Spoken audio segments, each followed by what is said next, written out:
Some people earn more money every year, but somehow they never escape financial stress.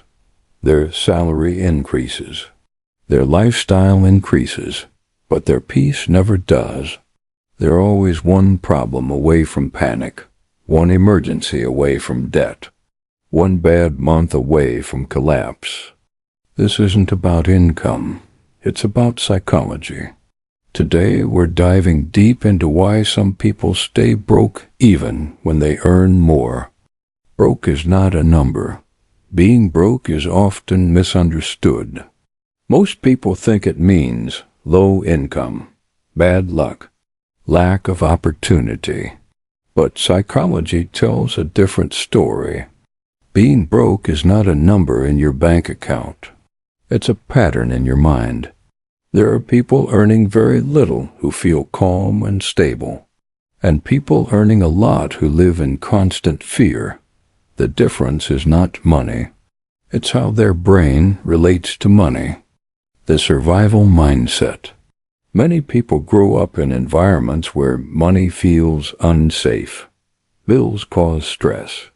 Unexpected expenses cause panic. Money discussions feel tense or emotional. Over time, the brain learns one thing. Money is something that disappears, so when more money finally comes, the brain doesn't relax.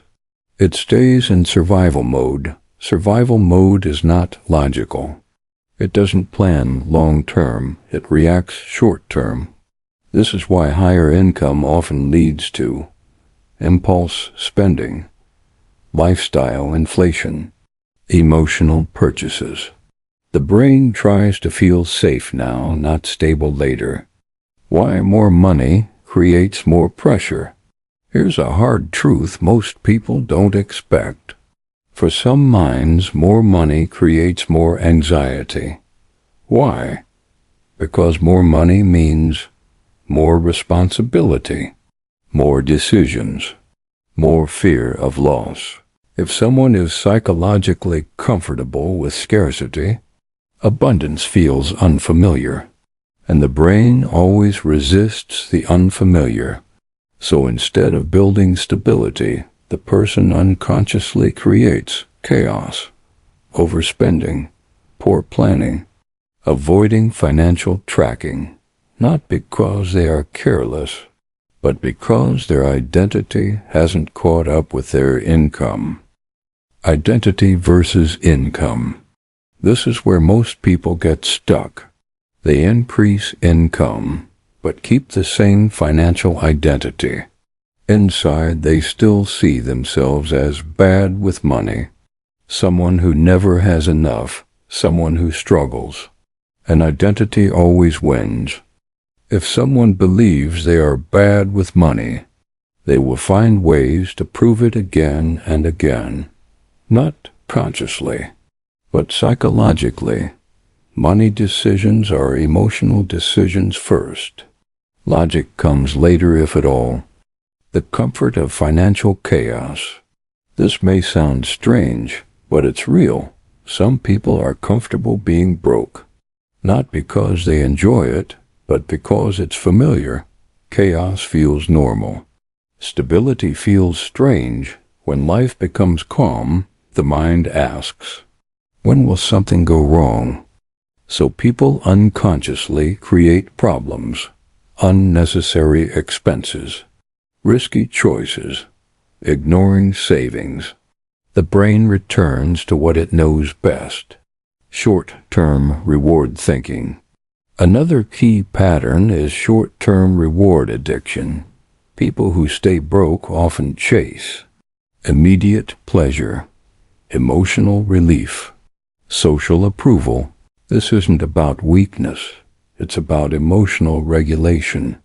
Money becomes a tool to manage feelings, stress, insecurity, low self-worth. So instead of solving financial problems, money is used to escape them. Avoidance is a decision.